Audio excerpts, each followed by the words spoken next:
naman tayong nagkasama-sama dito sa ating programang sinusubaybayan, ang Oras ng Pag-aaral. Maraming salamat sa Diyos sa pagbibigay sa atin ng napakagandang pagkakataong ito upang muli nating pagbulay-bulayan ang kanyang mga banal na salita.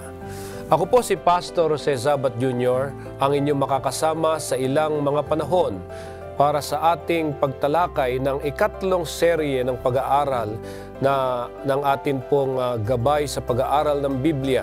Kasama natin sa talakayang ito ang aking kapartner, si Pastor Nestor Ilioma, ang ating propesor sa banal na kasulatan sa Manila Adventist Medical Center. Kamusta na kayo ngayon, Pastor? Napakabuti, Pastor, sa patnubay ng banal na espiritu na nais nating laging maranasan ang bawat isa ay hindi lamang nagbibigay ng karunungan, kundi nagkakaroon tayo ng marubdob na pagnanasa na maunawaan ang kalooban ng Diyos. Amen.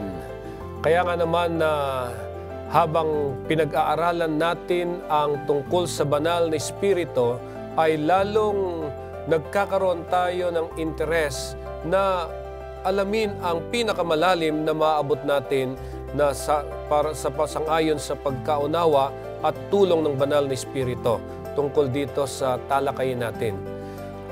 Nagpapasalamat tayo, Pastor, sapagkat marami ang sumusubaybay ng programang ito.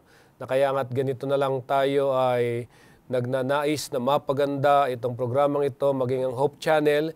Unang-una ay para sa kaluwalhatian ng ating mahal na Panginoon at gayon din sa inyong lahat na magkaroon tayo ng maraming kaalaman mula sa pag-aaral ng salita ng Diyos. Marami pong salamat. Saan man kayo naroroon, tanggapin niyo po ang aming mainit na pagbati at pasasalamat sa patuloy ninyong pagsubaybay. Sa ikatlong serye ng ating pag-aaral, atin pong tatalakayin ang mga katotohanan mula sa banal na kasulatan na ang banal na espiritu ay Diyos, katulad din ng pagka-Diyos ng Ama at pagka-Diyos ng Anak. Na ako'y naniniwala sa ating talakayang ito ay ating matatanggap ang napakahalagang papel ng banal na espiritu para sa muling pagkapanganak ng isang mananampalataya na sila'y nabago katulad ng ating Panginoong Hesukristo. At sa huli, madama natin ang kanyang pagnanais na gisingin ang kagustuhan nating sumunod sa ating Panginoong Hesukristo. Kaya nga ba ang title ng pag-aaral na ito, ang pagka-Diyos ng banal na espiritu. Bago tayo pumalaot sa ating pag-aaral, hilingan natin si Pastor Ilioma na manalangin. Tayo po ay manalangin. Mapagmahal naming Diyos na patuloy na nagbibigay sa amin ng pagkakataon upang makilala ka at maunawaan ang inyong banal na kalooban. Lumalapit kami sa inyong muli sapagkat kailangan namin ang gabay at patnubay ng inyong espiritu, lalong-lalo na aming tatalakayin ang kanyang likas, kung sino siya at ano ang kanyang kaugnayan sa aming kaligtasan, lalo na ang aming pagkaunawa ng inyong salita. Patnubayan po ninyo kami ng inyong diwang banal. Pahintulutan ninyo na ang inyong salita ay magbigay ng katiyakan na ang banal na espiritu ay bahagi ng inyong pagkadiyos at siya'y merong likas na maaari naming pagkatiwalaan sapagkat sa bawat sandali, siya ay kasama namin sa lahat ng panahon. Ingatan po ninyong huwag kaming magkamali sa aming pagpapahayag ng inyong salita. Patnubayan kami at patuloy na ingatan sa mga sandaling ito, sampu ng aming mga taga-subaybay sa pangalan ng Panginoong Hesus. Amen. Atin pong basahin ang pinakasusing talata ng atin pong pag-aaral at ito po'y masusumpungan sa 2 Korinto Kapitulo 13, talatang 14. Ganito po ang siyang sinasabi, ang biyaya ng Panginoong Hesukristo, ang pag-ibig ng Diyos at ang pakikisama ng Espiritu Santo ay sumasa inyo nawang lahat. Ayan, Pastor, ang huling talata sa 2 aklat ni Pablo sa sulat niya sa mga taga-Korinto ay tinatawag nating benediction. Bakit benediction? Hindi closing prayer, ha? Benediction. Kasi kung minsan nagkakagulo pa sa pagpiprinta ng program natin sa pagsamba, pag sinabing closing prayer ay pangwakas na panalangin.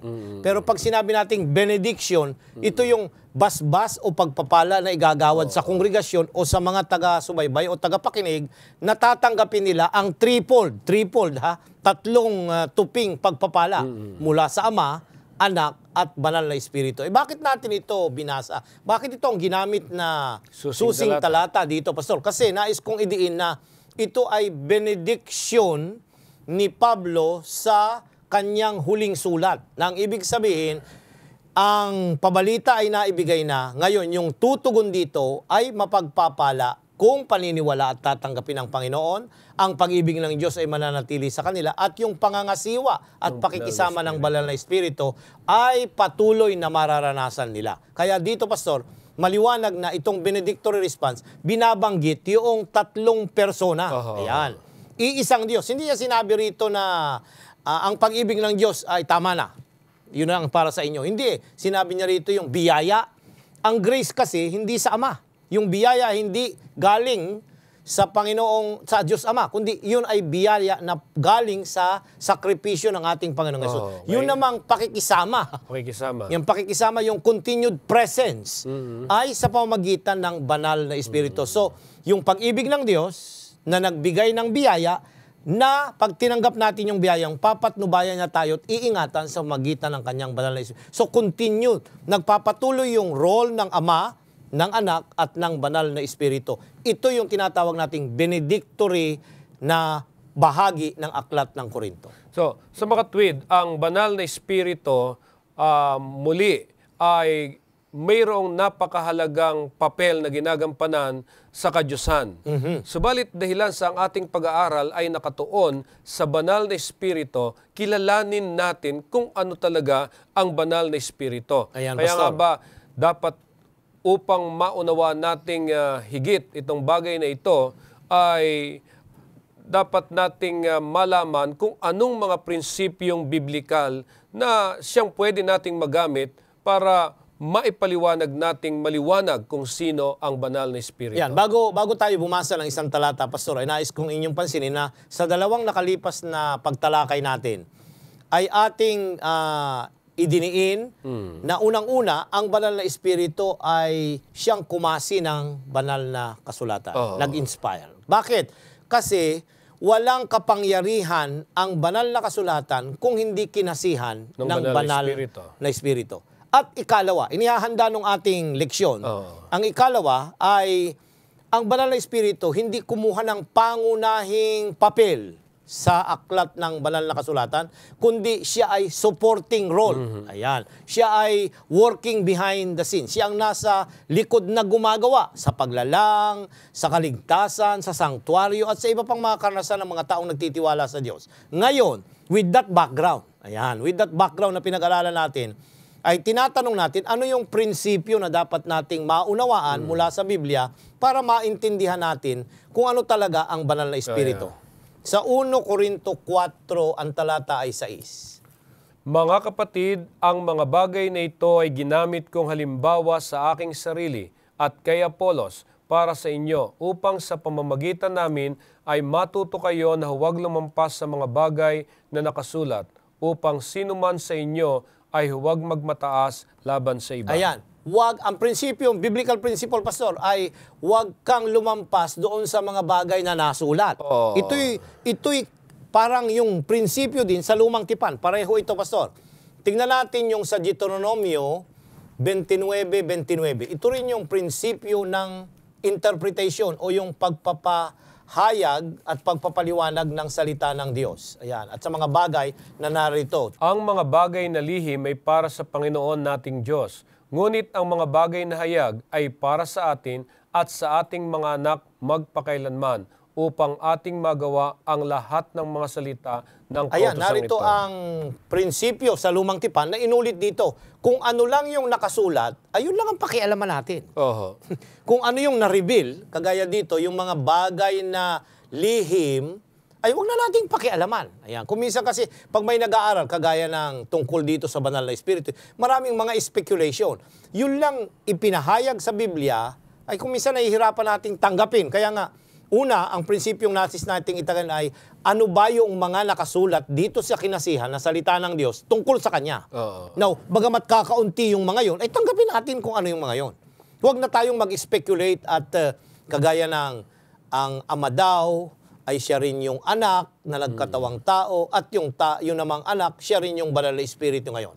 Oo. Wala namang ganyang aral tayo sa banal na kasulatan na yung ama, siya yung naging anak at yung anak, siya ang naging espiritu. Iisang persona na nagpalit ng 3 manifestation.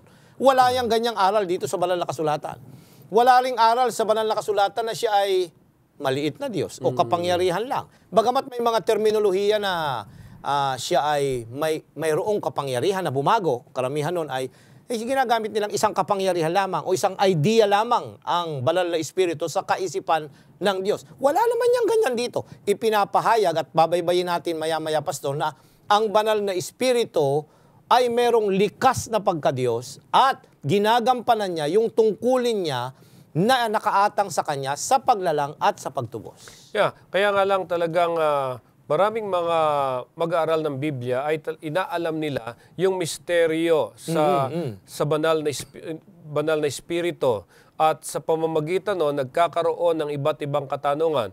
Katulad halimbawa nung tinatanong ko sa inyo sa una nating pag-aaral kung ang banal na espiritu ay Diyos na katulad rin ng anak o ng ama, kung bakit walang masabi sa Biblia na meron siyang laman at buto. Na para bang ang banal na espiritu ay isa lang na isipan Puwersa? o puwersa na kung saan ay napakahirap mapatunayan. Ayan. So, Pastor, dahil kung ngayon, babaybayin natin mula ngayon kung saan, kasi ang prinsipyo na ating tinunghayan ngayon na susundin natin ay kung ano yung nasulat na naipahayag sa atin, tanggapin natin yon tungkol sa banal na espiritu. Remember, kasi hindi siya ang manlalalang. Hindi rin siya ang tagapagligtas, diba? Malinaw nating idiniin yung. Ang aklat na ito ay kasaysayan ng pagtubos ng Diyos na ang Panginoong Jesus ang pangunahing sentro ng pagtubos at kaligtasan. Ang banal na espiritu, ang role niya, supporting. Iahanda yung tao para tanggapin si Jesus at pag tinanggap na si Jesus, yung taong yun, pananatilihin niyang magtatapat sa pamagitan ng kanyang patnubay at ng kanyang pamamahala sa kanyang buhay. So kaya yung mga bagay na hindi nasulat dito ay mahirap maipaliwanag. So ito ay gamitin na natin ang prinsipyong biblikal na yung mga bagay ng Diyos lang makapagpapaliwanag ay paubayan na natin sa Kanya. Tama yun. So ngayon, maliwanag nating nakikita na may malaking ugnayan ang banal na espiritu sa Diyos. So paano silang nagkakaroon ng ugnayan? Ayan, Pastor, papansinin natin, noong unang pagtalakay natin ay sa fundamental beliefs natin, number 5, ang sabi doon, God the Spirit. Ayan. So, ang tayo nating mga Adventista, ang banal na espiritu ay Diyos. Ayan. Di ilan na yan. Diyos Ama, Diyos Anak, Diyos Espiritu. Merong namimiloso po, nangangaral ako minsan ay sabi niya, mali ang inyong turo, hindi Ama, Anak, Espiritu, tatlo. Hindi. Sabi niya, siyam. Di nagulat pati yung mga nakikinig sa akin. Bakit? Bumasa ng talata sa Apokalipsis, 7 mga espiritu ng Diyos. 7 plus anak plus ama, di siya mga naman daw. Literal. Nakakalimutan nila na yung Apokalipsis, ang pagkasulat nun ay symbolic na yung number 7 na tumutukoy doon sa banal na espiritu ay perfect, complete, sakdal na walang pagkukulang. Ayan. So ang pinapakita nito ay yung kompletong likas ng banal na espiritu na may pagka-Diyos at yung likas niya makikita at babaybayin natin mamaya. So ano ang relasyon ng banal na espiritu sa Diyos? Okay. Kakaiba siya sa Ama, kakaiba siya sa Anak. Okay. Hindi tayo naniniwala na yung Ama, siya yung Anak, siya rin yung banal na espiritu. We don't agree with that. Okay? Yung nagpapalit siya ng yung kapanahunan at ang role lang ang nagbago. We do not believe on that. Ang pinaniniwalaan natin, may Ama, may Anak, may Espiritu at binubuo nito yung pagka-Diyos. Ayan. Ayaw natin gamitin yung salitang Trinidad Kasi sabi nila, ay, hindi mo naman mababasa, pastor, dyan sa banal na kasulatan yung Trinidad. Oo, pang mababasa rito, magkakasama yung Ama, yung Anak, yung Espiritu sa panahon ng binyagan, yung benedictory response, at kung ano pang mga bagay dito. Laging magkasama yung tatlong yon. Hindi mo pwedeng paghiwalayin. So kaya nga, kung ang banal na Espiritu ay Diyos at siya may kaugnayan talaga sa Diyos, ngayon, papaano naman kung ang banal na Espiritu hindi Diyos? Ayan. Kung hindi Diyos, pastor, ay mapapansin natin na ang plano ng kaligtasan, pupunta tayo dun sa plano ng kaligtasan ay tulungan ng tao para siya maligtas. Ano siya? Kung papansinin natin. Kaya nga, ang Ama nagkaloob. Alam niyo yung Ama nagkaloob. Pinagkaloob ang anak. Yun namang anak, sasabi sa Galatia 2:20, pinagkaloob ang kanyang sarili. Ang banal na Espiritu, nagkakaloob ng mga kaloob ng Espiritu. So lahat sila, giver. So pare-pareho silang may binibigay. Binigay yung anak, yung isa naman binigay ang kanyang sarili. Ito naman, mga kaloob ang ibinigay. So may equal na mga bahagi sila. Kung may nagbibigay yung Ama, nagbibigay din siya. So titingnan natin ito na bahagi ito ng isa. Now, ngayon, tingnan natin ang isang classic na pahayag ng Biblia, pastor, tungkol sa pagkadiyos ng banal na Espiritu. Dito sa tala ni Lucas, sa Kapitulo 5 ng mga gawa. Ayan. Kapitulo 5, ang talata ay 1 hanggang 4, pastor. Sabi dito, ngunit may isang lalaki na ang pangalan ay Ananias at ang nagbili ng isang ari-arian na may pagsang-ayon ng kanyang asawang si Sapira. Diretso hanggang 4. Nalalaman ng kanyang asawa na itinago niya ang ilang bahagi ng pinagbilhan at dinala ang isang bahagi lamang at inilagay sa mga paanan ng mga apostol. Sinabi ni Pedro, Ananias, bakit napadaig ka kay Satanas at nagsinungaling ka sa Espiritu Santo at itago ang bahagi ng pinagbilhan ng lupa? 4. Nang ito'y hindi pa nabibili, hindi ba iyon ay nananatiling sa iyo? At nang may pagbili na, hindi ba nasa iyo ring kapangyarihan? Bakit inisip mo pa ang bagay na ito sa iyong puso? Hindi ka nagsinungaling sa mga tao, kundi sa Diyos. Ayan, itong tagpong ito, mamaya sasabihin, hindi naman diretso, pastor, yung text na yan. Hindi nga diretso sinabi dyan na ang Espiritu ay Diyos. Pero, sa malalim na pagkaunawa, ayan, tingnan ninyo, pastor, ang sumulat nito si Lucas. Ang nagsasalita dito, si Pedro. Now, merong isang alagad na bahagi ng 12 at isang apostol na ang pangalan ay Lucas na isang manggagamot. Now, hindi magkaiba yung pananaw ni Pedro at yung pananaw ni Lucas na sumulat ng aklat. Yan. Ano yon? Na dito, yung karanasan na nung unang panahon nanawagan sila dahil kailangan yung mga donasyon para sa iglesia, nagbenta siya ng isang bahagi ng isang lupain. At pinangako niya na ibibigay niyang lahat saan? Sa iglesia. Ayan. Nung makita niyang malaki, anong ginawa? Ay bibinawasan, kaunti lang yung ibinigay. Ayan. Paano nalaman ni Pedro yon? Ang banal na Espiritu ang nangusap sa kanya. So, paano nalaman na itinago yon? Tingnan niyo, pastor, babanggitin ko na dito. Paano nalaman niyo ng banal na Espiritu na nagsinungaling siya sa banal na Espiritu? Ito yung concept na omniscience. Nang ibig sabihin, alam ng Diyos, sabihin mo man o hindi, lingid man o nakalihim man ito, alam ng Diyos ko yung pinaggagawa mo. Dito'y maliwanag yon. So doon makikita na. At ang sabi ni Pedro rito, hindi nagsinungaling ka sa Espiritu Santo. Kanino siya nagsinungaling? Sa Espiritu Santo. Sa Espiritu Santo. Dito, mapapansin mo, pastor, na hindi to puwersa. Dahil pagka-kuryente, yung power ng kuryente, hindi ka naman pwedeng magsinungaling dyan. O kaya yung granada o ano pa mang bagay na powerful na mayroong force. Hindi ka pwedeng magsinungaling doon. Pero ito, nagsisinungaling. Isang persona ang pwedeng pagsinungalingan mo. Ang ibig sabihin, yung may isip, may kalooban, yung nakakabasa ng iyong puso at ng kaisipan, yun ang persona at yun yung banal na espiritu. At sa talatang 4, ay nilinaw niya, hindi ka nagsinungaling sa mga tao, hindi naman tao ang espiritu, kundi kanino siya nagsinungaling? Sa Diyos. Sa Diyos. So ano ang conclusion? Ang espiritu pa'y tao? Hindi. Ang espiritu ay Diyos dahil doon siya nagsinungaling. So, doon sa parallel, yung parallel na talata, ito tinitingnan natin, yung statement ng 3 na nagsinungaling siya sa espiritu, statement ng verse 4 kundi sa Diyos siya nagsinungaling, pareho, iisa ang idea na idinidiin ni Lucas at ni Pedro sa kanilang So, pangungusap. anong pagkakaiba nito doon sa katanungan na magkasala ka laban sa anak o sa ama ay may kapatawaran, gayong sila'y kapwa Diyos, pero yung magkasala ka sa banal na espiritu ay walang kapatawaran. Ayan, Pastor, mapapansin mo na lahat ng kasalanan mapapatawad sa pamamagitan ng ating Panginoong Jesus. Ayan.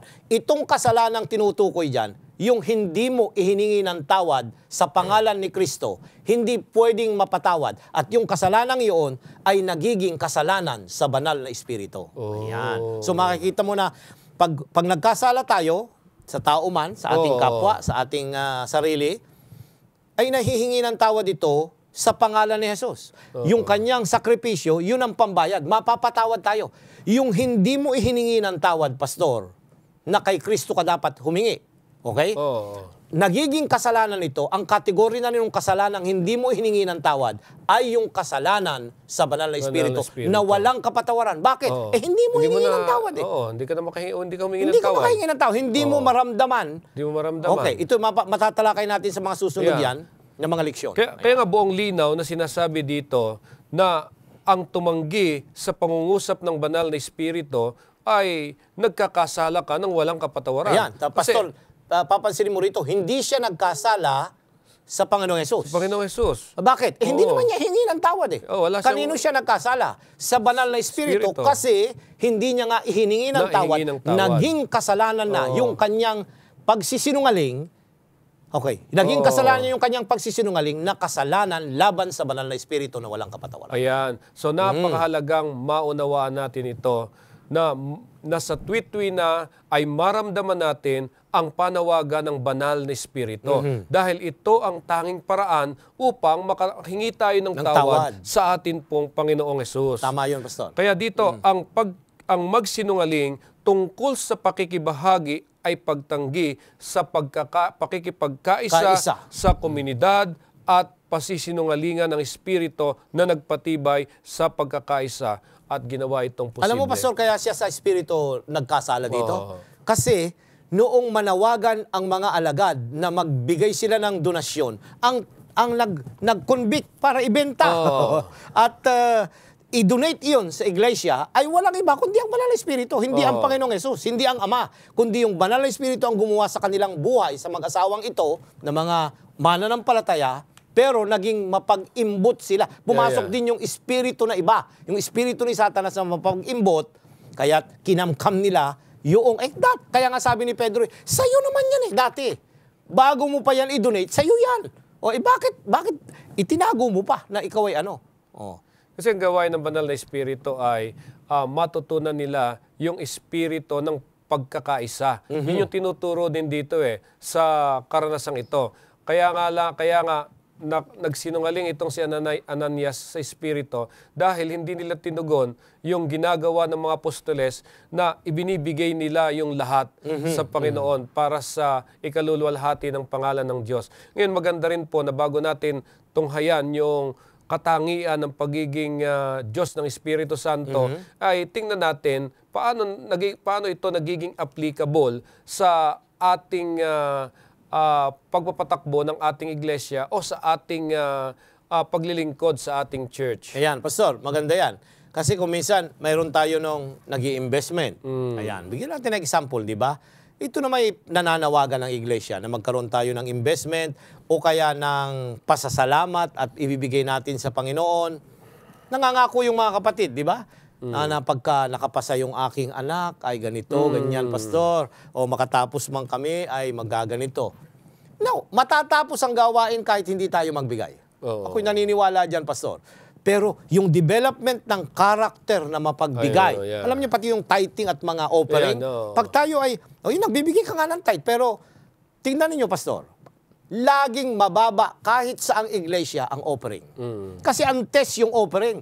Yung tithe, ibabalik mo, hindi naman sa'yo yun Kahit na ilang pang ibalik mo, ay hindi sa'yo yun. Pero natusubok tayo doon sa offering kasi yun na ipinapakita kung ano talaga ang ating ibibigay para sa Panginoon. Yun yung desisyon ng ating puso. Ayan. Kasi minsan, malaki na yung tithe mo. Kung maglalakihan mo pa yung offering, di malaki na. Ayan. Kaya kailangan ding ating tingnan itong ating nagiging kagawian sa ating iglesia. Kaya Pastor, sabi natin yung tithe ay 10%. Dapat ang ideal. Nung ako stewardship sa aming iglesia, dinidiin ko yan palagi sa Philippine Publishing House na kung ano yung tithe, yun din ang offering. Ayan. Pero ngayon, ang panawagan natin, sige, magsimula po tayo sa 3 to 4%. Ayan. Wala pong sinasabing yun ay mali. Pero ang sinasabi ko ay, ano yung conviction mo na doon sa ibinubulong ng banal na espiritu? 3%, 4%, 5%? Yung tugon mo doon, yun ang nagpapakita kung paano gumagawa ang banal na espiritu sa iyong puso. Amen. So, nung mga nakaraang mga araw, sa ating pag-aaral, tinalakay natin ang banal na espiritu ang siyang nag-inspire dito sa mga propeta para maisulat ng salita, na dito na natin nakikita yung instruction ng ating Diyos. Ngayon, ito ang Biblia ang naging batayan natin. At dito tayo hinihimok ng banal na espiritu na sumunod. Na kaya nga't nandoon siya laging nananawagan para sumunod tayo sa mga salita na ibinigay ng Diyos sa bawat isa sa atin. Kaya the moment na hindi tayo sumunod sa kanyang panawagan, nagkakaroon tayo ng pagkakamali o pagkakasala. Kaya iwanan natin ang puntong ito, kundi bigyan natin ng daan yung pagiging maka-Diyos ng banal na espiritu. Kumbinsido tayo na ang banal na espiritu ay Diyos. Subalit ano yung mga katangian na mayroon ang banal na espiritu? Ayan. Kung ano yung katangian, Pastor, ng Ama, ng Anak, dapat katangian din yun ng banal na espiritu. Lalong-lalo na yung tinatawag nating natural attribute. Yan. Yung likas na pag wala ito, hindi ka Diyos. Hindi ka Diyos. Yan. Babaybayin natin isa-isa. Tapos tatanungin natin ang Biblia tungkol dito. Unang-una, yung eternal. Ang banal na espiritu ba ay eternal? Walang pasimula, walang wakas. Kaya ang ating Panginoong Hesus, Micah 5:2, mula sa walang hanggan hanggang sa walang hanggan. Walang pasimula. Okay. Ang banal na espiritu, basahin natin, Pastor. Okay? Ang banal na espiritu ba ay eternal? Wala ba siyang pasimula? Walang wakas? Ayan. Sa Hebreo 9, ang talata ay 14. Ayan. Isa-isahin natin, Pastor. Kasi dapat ay makita natin na hindi po isinulat na systematic yung mga ito ang karakteristik ng espiritu, kundi dapat tingnan natin sapagkat nakakalat ito sa banal na kasulatan. Ayan, tingnan ninyo sa pangungusap ni Pablo sa kanyang sulat sa mga taga-Hebreo. Ang sabi po dito sa Hebreo 9, talatang 14. Gaano pa kaya ang dugo ni Kristo na sa pamagitan ng walang hanggang espiritu ay inihandog ang kanyang sarili na walang dungis sa Diyos, ay maglilinis ng ating budhi mula sa mga gawang patay upang maglingkod sa Diyos na Anong buhay. sabi doon, Pastor? Walang hanggang, look at the description yung ginamit.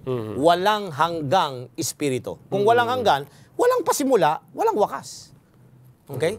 The moment na siya ay may pasimula o may wakas, yung espiritu na yan, Pastor, ay hindi siya Diyos.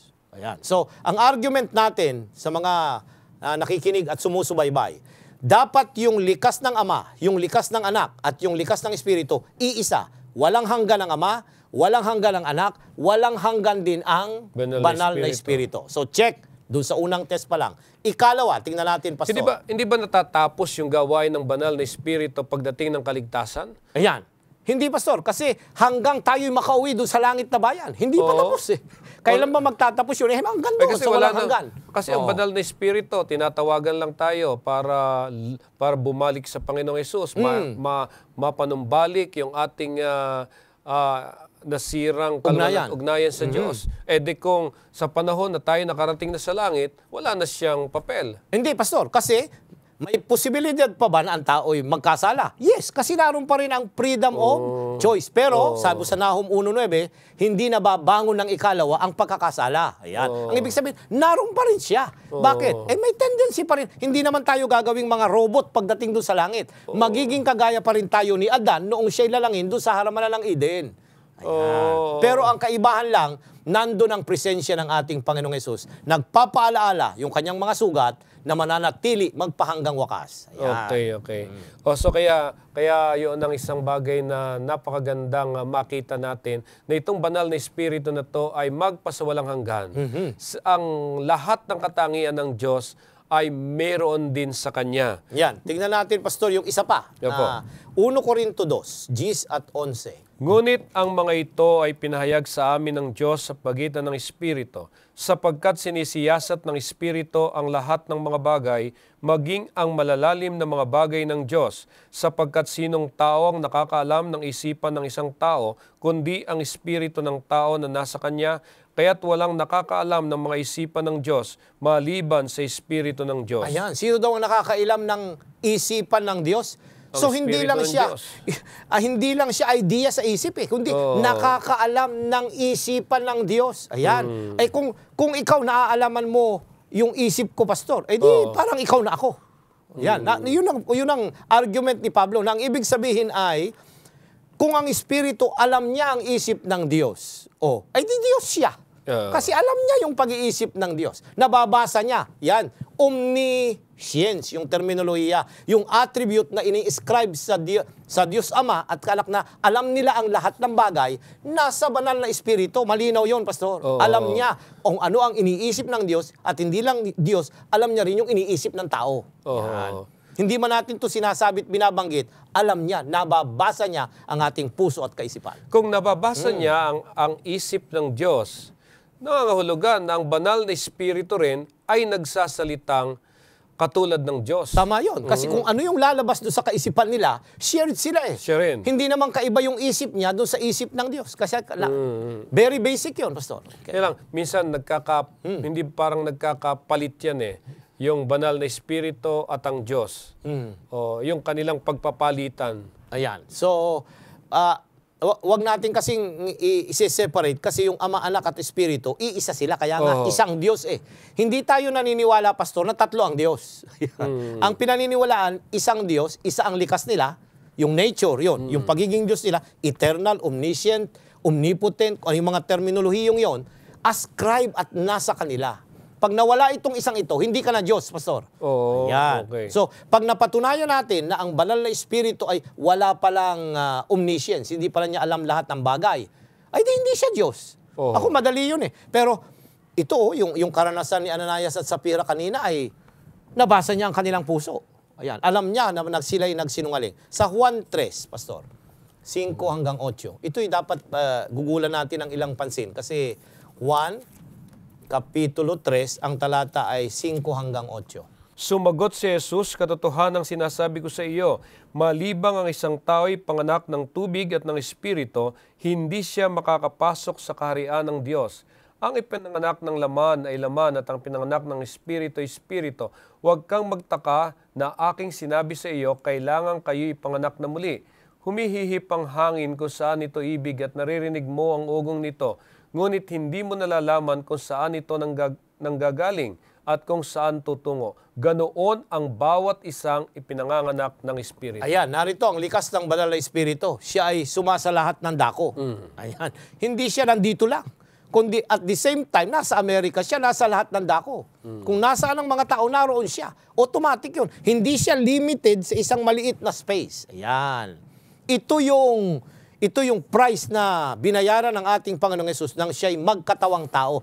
Dahil He has to empty Himself with that, yun yung sinasabi na hinubad niya ang kanyang pagka-Diyos. Paano niya hinubad? Itong aspect na ito, na wala sa kanya. Ano yun? Yung to be present everywhere. Bakit? Nagkaroon na siya ng laman nagkaroon na siya ng matter. He has to stay here. Okay. Hindi ibig sabihin na wala, kundi sinuspend. Kanyang hindi ginamit yung kanyang pagiging Diyos, omnipresence. Ayan. Pero ang banal na Espiritu ay naroon. Liwanag talaga na mapapatunayan natin ng Espiritu, ang banal na Espiritu ay Diyos na katulad rin ng Ama at ng Anak. Ngayon, kung ang banal na Espiritu ay Diyos, alam na, na-prove naman na natin to. nangahulugan, may kakayanan din ang banal na espiritu na bumuhay ng mga patay. Oy, tama yun, Pastor. Napaka-basic nun. Kaya nga, sa banal na kasulatan, mapapansinan nyo na ang banal na kasi pagka pinag-aaralan ng banal na espiritu, Pastor, ating linawin. Kung minsan ay sumusunod tayo doon sa sinaunang pananampalataya, ayaw kong banggitin. Yung explanation natin na triangle, Ama, Anak, at Espiritu. Ako hindi ko masyadong approve doon sa ganong pagpapaliwanag. Sa akin, ang pagka-Diyos ay dalawa, Ama at ang Anak, at ang nagbabind para sila maging isa. Yan ay ang banal na Espiritu. It is the connecting power between the Father and the Son. Magkasama ito. Ngayon, pansinin natin, Pastor, yung tinatanong mo na meron ba siyang kapangyarihan na bumago? Bumago ng buhay ng... Una ay bumuhay ng patay. Ayan, bumuhay ng mga patay. Kasi nabanggit natin sa Biblia na binuhay ng banal na espiritu ang Panginoong Hesus. So mapapansin natin, sa Roma 15, baybayin natin yung talata sa Roma 15, ang talata ay 19, Pastor. Sa kapangyarihan ng mga tanda at ng mga kababalaghan, sa kapangyarihan ng Espiritu ng Diyos, kaya't buhat sa Jerusalem at sa palibot-libot hanggang sa Ilirico ay aking ipangangaral na lubos ang Ebanghelyo ni Kristo. Dito, sa lahat dito, yung kapangyarihan ng Espiritu ng Diyos, pat buhat sa Jerusalem at sa paglibot hanggang sa, ito'y binabanggit niya rito, yung kapangyarihan na ipangaral ang Ebanghelyo. Ano ba ang kapangyarihan sa likuran ng pangangaral ng Ebanghelyo? Ito yung resurrection ng ating Panginoong Jesus. Walang kapangyarihan ng Ebanghelyo kung hindi nabuhay ang ating Panginoon. Anong nasa likuran ng pagkabuhay na yun? Yung pangangaral. Hindi ang banal na Espiritu. So anong ginamit? Para siya ay bumangon sa mga patay. Ayan. Ang banal na Espiritu, siya yung kapangyarihan na ginamit ng Ama para ibangon ang kanyang anak mula sa libingan. Yan. At isa pang bagay, ang Diyos ay deserve niya na siya'y purihin natin at siya'y sambahin natin. Ngayon, ang isa sa nais ko ring malaman ay kung papaanong ang banal na espiritu ba ay dapat din bang purihin at ng tao at sambahin. Kasi binabanggit natin ng mga nakaraang pag-aaral na inaakay tayo ng banal na espiritu upang purihin ang ating Panginoong Hesus. Ay papaano naman itong banal na espiritu? Yan. Sa 1 Pedro 1:2, yan. Kasi ang Diyos worthy of praise and worship. Ayan. Kaya yung Ama, hindi na talagang dapat purihin at luwalhatiin. Si Jesus, niluluwalhati. Pinapanalanginan. Now, dito sa 1 Pedro 1:2, Pastor. Pinili at itinalaga ng Diyos Ama at ginawang banal ng Espiritu upang sumunod kay Heso Kristo at mawisikan ng kanyang dugo. Biyaya at kapayapaan nawa ang sumainyo'y sumagana. Ayan, Pastor, again, ito, parang part nung greeting. Kanina, benedictory, yung kay Pablo. Ito naman, greeting sa mga, ang sulat ni Pedro ay sa Universal Church. Ito ay General Epistles, ang tawag dito, para sa lahat ng mga iglesia. At may greeting, at tatlo yung kanilang pagbati rito. Ginagamit yung Diyos Ama, yung pagpapabanal ng banal na Espiritu, at yung dugo ni Kristo. Sa unang iglesia, okay, pansinin niyo, Pastor, na sa baptism, okay, sa pagbibinyag, ay makikita natin sa Mateo, basahin natin yung Mateo, Pastor, bago natin bigyan ng Mateo 28, 18 at 19. Kaya't sa paghayo ninyo, gawin ninyong alagad ang lahat ng mga bansa. Bautismuhan ninyo sila sa pangalan ng Ama at ng Anak at ng Espiritu Santo. Ayan. So, dito, sa Great Commission, babautismuhan sila sa pangalan. Isang pangalan lang. Hindi naman sa mga. No, dahil isa lang ang Diyos Okay? Sa pangalan ng Ama, ng Anak at ng Espiritu. So, isang pangalan pero tatlo sila. Ayan, yung Ama, yung Anak at yung Espiritu. Now, ang tanong kanina, the original question is He worthy of praise and worship? Dapat ba nating sambahin at i-worship ang banal na Espiritu kagaya ng Diyos Ama at ang Anak? Yes. Bakit? Sa paglalang, magkakasama sila. Sa pagliligtas, magkakasama sila. Sa patuloy na pagpatnubay sa mga tao sa panahon ng Kristiyanong karanasan, yung spiritualidad nila. Sa pagsamba, kasama natin ang banal na Espiritu. Kaya nga, kung paano ang Ama, ang Anak ay sinasamba. Yan, sabihin natin, wala naman direct na talata na binasa ninyo, Pastor, na dapat sambahin. Hindi. ang sinasabi natin, bagamat background ang banal na Espiritu, kasama siya doon sa ng tatlo na dapat ay sambahin at bigyan ng papuri sa panahon na tayo ay nagwo-worship o sumasamba. Ayan. Kaya nga, mga ginigiliw naming mga taga-subaybay na nakakasama natin sa talakayang ito ay nagiging malinaw na malinaw sa atin na ang banal na Espiritu ay Diyos. Kung paano sinasamba natin ang ating Panginoong Hesus, gayon din namang sinasamba rin natin ang banal na Espiritu. Dangan nga lamang ang banal na Espiritu ay lagi tayong inaakay na makipagrelasyon sa Panginoong Hesus. Subalit hindi ibig sabihin ay wala siya doon. Kundi bagkos laging magkasama na kanyang pinakikita na kinakatawanan niya ang kadyosan. Walang bisa ang sakripisyo ni Kristo pag hindi in-apply ng banal na Espiritu ito doon sa buhay ng mga mananampalataya at ng mga nahihikayat dahil sa kanilang pagsisisi. Pastor. Kaya nga, dito sa ating pag-aaral ay pinakikita na ang banal na Espiritu ay isang ahente para sa bago nating pagkapanganak. Katulad rin ng panawagan ng ating Panginoong Hesus at ito ay nangyayari sa pamamagitan ng banal na Espiritu. Kaya napakahalagang tanggapin natin ang ganitong paniniwala ukol sa gawain ng banal na Espiritu dahil ito ang tanging makagagawa para baguhin niya ang ating puso at gisingin niya tayo sa kagustuhang sumunod sa ating Panginoong Hesus. Sa makatuwid, kapag ito'y nangyayari sa buhay natin, kinikilala natin na ang Espiritu ay buhay. Ngayon, kanina nabanggit ko doon sa unang bahagi ng ating talakayan, kung baligtarin naman natin, kung sakaling ang banal na Espiritu ay hindi Diyos, meron bang mawawala? Marami, Pastor. Oo. Okay, baybayin natin, isipin natin ha, Pastor. Kung yung comforter ay hindi bahagi ng pagka-Diyos, ano siya, isang puwersa lang, o kaya ay lesser ang kanyang likas, ay ano ang mawawala sa atin? Ay sino ang magpapatuloy nung representation ni Kristo sa ating kalagitnaan? Hindi ba nung umakyat na siya sa langit? Okay? Ang sabi niya, isusugo ko ang banal na Espiritu sa inyong kalagitnaan. Ang tanong ay, yung bang isusugo, mas mababa ang kanyang kapangyarihan at yung kanyang pwedeng gawin sa atin, kagaya ng ama at ng anak? Hindi. Dapat ipagpapatuloy noong kapangyarihan na ipagkakaloob yung pagbabago na ginagawa niya sa ating mga buhay. Yan. So, ang banal na Espiritu, kung hindi natin ito tatanggapin na siya ay Diyos, maraming wawala sa atin. Dahil yung magbabago ng ating mga buhay, yung kapangyarihan na aakay sa atin sa lahat ng katotohanan, ay maaaring hindi ito ang tunay na daan. Bakit? Kasi siya ay hindi Diyos at He does not share. Hindi niya alam yung isip ng Diyos at ni Kristo na dapat ituro sa atin. So hindi ba sapat yung tanggapin natin ng Panginoong Hesus, kilalanin natin siya, o nawala ang banal na Espiritu? Aba, hindi pwede, Pastor, dahil kagaya nga ng sinabi natin, yung convicting power, yung umuudyok, yung maliit na tinig na nangungusap sa atin, yun yung banal na Espiritu. Hindi ang Panginoon ang nagwi-whisper sa iyo na, nagkamali ka na naman. Yung nangungusap sa konsensya natin. Kapitulo 9 ng Roma, Pastor, pansinin natin. Talatang 1. Sinasabi ko ang katotohanang na kay Kristo, hindi ako nagsisinungaling. Ito'y pinatotohanan ng aking budhi sa pamamagitan ng Espiritu Santo. So, paano nangungusap ang Diyos sa atin?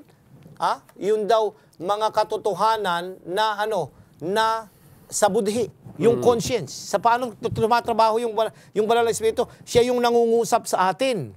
Nang maliit na tinig at nagsasabi, ito yung daan, sundin mo. Mali yan, huwag kang sumunod dyan. Siya yung nagsasabit, nakakaramdam tayo na guilty tayo pag meron tayong nagawang hindi tama.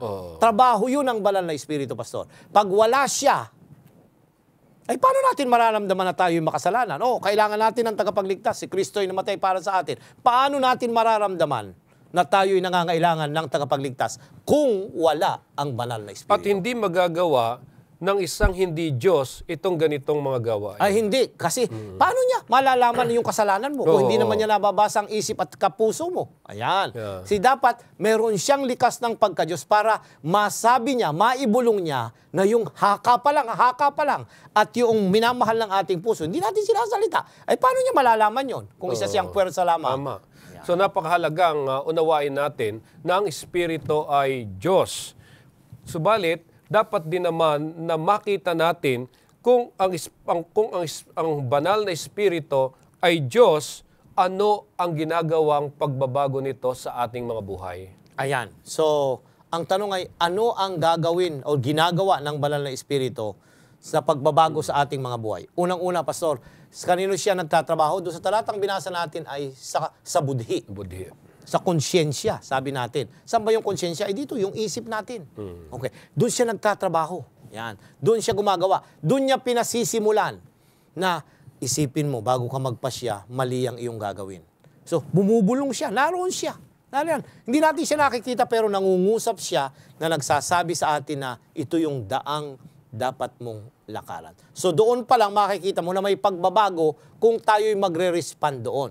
At gagamitin niya ang banal na kasulatan. Pag nag-aaral tayo ng banal na kasulatan, nakabasa tayo ng mga katotohanan, yung mga tamang dapat isa kabuhayan, hindi ba ka parang na-pre-prick tayo na nagsasabing, ay oo nga pala, Sabado pala ang tunay na pangilin. O hindi ba? Ang banal na Espiritu gumagawa, ay dapat pala ako'y magbigay ng tithe dahil ang sabi sa Malakyas ay ninanakawan ko ang Diyos. Sino nagsasalita sa iyo? Banal na Espiritu. Ang banal na Espiritu, pero ang ginagamit niya, ang katotohanang nakatala sa banal na kasulatan. So lalong-lalong kailangan natin ng banal na Espiritu sa ating mga buhay dahil tayo ay nakatira sa isang sanlibutan na kinikilala natin na madilim na sanlibutan.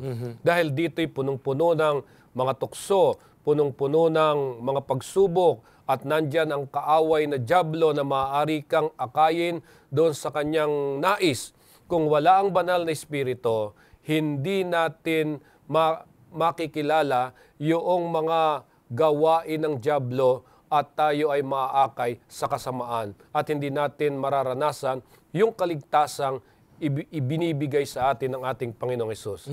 Ngayon, dahil sa pagkaunawa sa banal na Espiritu na siya ay Diyos na gumagawa sa ating buhay, ano kaya yung mararanasan nating kapangyarihan ng banal na Espiritu para masabi natin sa iba kung papaanong mababago ang kanilang mga buhay? Ayan, yung life-changing power. Ayan. So yung banal na Espiritu, Pastor, meron siyang kapangyarihan na baguhin ang ating mga buhay. Ayan. Unang-una, of course, ang starting point nito ay yung trabaho ng Kristo doon sa Kalbaryo. Yung pagbabayad niya ng ating mga pagsalangsang, tayo'y aariin ng Diyos na hindi nagkasala. At pagkatapos na ariin tayo ng Diyos na hindi tayo nagkasala, ang banal na Espiritu ay gagawa sa ating mga puso yung mga katotohanan ng ating mapag-aaralan mula sa kanyang salita. Ito yung kanyang ipapaalaala, gusto niyang gawin natin ito isa kabuhayan, at doon magdadala ito ng pagsunod sa ating mga buhay. Yan. Ganun ang paggawa ng banal na Espiritu. Isa itong hiwaga na nababago ang isang tao pagkatapos na tanggapin ng Kristo at ang banal na Espiritu gagawa sa kanya. At ito yung ating mga karanasan. Bago pa tayo naging kaanib ng iglesia. Kaya kung babalikan natin yung ating mga karanasan na kung saan ay hindi naman natin naiintindihan, ito yung mga dapat nating gawin, ito yung mga dapat na isaalang-alang natin sa pagkain, kapag kaaraw ng Sabado, yung mga pagsamba natin. Subalit dahil sa paggawa ng banal na Espiritu at pagnanais na mabago ang buhay natin, tinanggap natin ang ating Panginoong Hesus. At dahil sa bagay na ito, inakay niya tayo na sundin yung sinasabi ng banal na kasulatan. At malaki ang nagagawa nito sa buhay ng isang tao. Tama yun, Pastor. Ito ay mahalaga na bahagi. Now, papansin natin, balikan natin yung punto na ang banal na Espiritu ay Diyos. Doon pa lang, meron na siyang kapangyarihan. Kung siya hindi Diyos, wala siyang kapangyarihang baguhin ako. Ikalawa, yung sakripisyo ni Kristo para mapatawad ako, ini-a-apply nito kapag ka ako'y nakikipag-ugnay. Yung connecting power pag ako'y nananalangin sa Panginoong Hesus at sa Ama yun yung espiritu na gumagawa sa aking mga buhay. Ayan. So sa magitan noon, nababago ako ng unti-unti at ang mangyayari sa akin, ako ay magkakaroon ng isang bagong karanasan na pinapatnubayan niya. Yan. Kaya nga, napakaganda mga ginigiliw naming mga kaibigan na hayaan natin ang banal na espiritu ay gumawa sa buhay natin at marirealize natin ang napakalaking pagkakaiba dahil sa kapangyarihan na yung ating mga kahinaan, yung ating mga hindi magandang karakter, doon yung mararamdaman na ang banal na espiritu ay may kakayanang muli tayong likain na isang bagong nilalang. Hindi kailangan yung, bago ako maniwala dyan, kailangan makita ko muna siya para mapatunayan ko kung ang sinasabi ng Biblia ay totoo o hindi.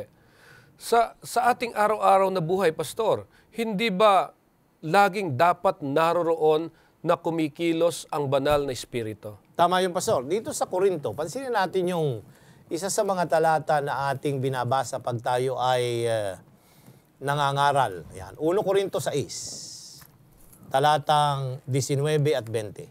O hindi ba ninyo nalalaman na ang inyong katawan ay templo ng Espiritu Santo na nasa inyo, na tinanggap ninyo mula sa Diyos, at kayo ay hindi sa inyong sarili, 20. sapagkat kayo'y binili sa isang halaga, kaya't luwalhatiin ninyo ng inyong katawan ang Diyos. Ayan, luwalhatiin ninyo, hindi sinabi dyan ang Ama, hindi sinabi dyan ang anak na luluwalhatiin, kundi Diyos ang ginamit dyan. Kung ang Ama, Anak, na Espiritu ay bahagi ng pagka-Diyos, kasama sila doon sa maluluwalhati sa paggagawin natin sa ating mga katawan, at ang ating katawan ay templo, tirahan ng banal na Espiritu. So napakahalaga ng concept na yun, Pastor. Tayo ang tirahan. Kung tinanggap na natin si Kristo, winelcome natin, hindi si Kristo ang titira, bagamat yun ang sinasabi sa Galacia, pero ang banal na Espiritu na ang maninirahan at pangungunahan niya tayo sa lahat ng ating gagawin. Amen. Kaya't maraming salamat sa ating Panginoong Diyos na mayroong banal na espiritu. At ang banal na espiritu ay isang Diyos. Dahil siya ang kumikilos sa buhay natin. Pag tayo'y nananalangin, siya ang nagtuturo kung ano yung idadalangin natin. Kapag tayo ay may mga ginagawang pagpapasya, siya'y kailangan natin upang tayo ay hindi magkamali sa ating pasya. So lagi niya tayong inaakay sa matuwid na landas na nais ng ating Panginoong Hesus. Kaya nga, mga ginigilaw naming mga kaibigan, ang pagka-Diyos ng banal na espiritu ay kikilalanin natin, tutulungan tayo nitong makaugnay sa Kanya sa nababagay na paraan na kinikilala siya kung sino talaga siya. Kung maunawaan nating lubos ang Kanyang gawain bilang ikatlo sa kadyusan, ako po'y nakakatiyak na lalo nating pahalagahan ang Kanyang ministeryo. At tayo'y makikisama sa Kanyang positibong pagpapasya para sa pagbabago na Kanyang tinuturo sa ating mga buhay. Kaya anumang di magagandang pag-uugaling meron tayo, Kanyang babaguhin kung tayo makikisama sa Kanya hanggang tayo ay maging katulad ng ating Panginoong Hesukristo. So muli po, natapos ang ating talakayan. Kinulang na naman tayo sa panahon, kaya nga tayo ay manalangin. Dakila po naming Diyos, maraming salamat sa banal na Espiritu bilang isang Diyos na naunawaan namin kung papaano siyang gumagawa sa buhay namin upang akayin kami na maging malapit ang pakikipag-ugnay sa aming Panginoong Hesus. Ama, nawa sana, magtagumpay ang banal na Espiritu sa buhay namin, iwaksi namin ang anumang manghadlang upang ang lahat ng Kanyang ninanais ay maghari sa aming mga buhay at kami maging karapat-dapat sa inyong banal na harapan. Pagpalain niyo po ang lahat ng sumusubaybay sa programang ito, maging ang kanilang mga kapamilya na kung saan kapag dumating ang Panginoong Hesus, kami sasalubong sa Kanyang pagparito dahil tinugon namin ang gawain ng banal na Espiritu sa aming mga buhay. Ito po ang aming dalangin sa pangalan ni Jesus. Amen. Muli po maraming salamat sa inyong pakikisama sa ating ginawang talakayan at sana po huwag kayong bibitiw para sa susunod na serye ng ating pag-aaral. Ako po si Pastor Jose Sabat Jr. at si Pastor Elioma ay nagsasabing muli na sumagana nawa ang inyong kabuhayan.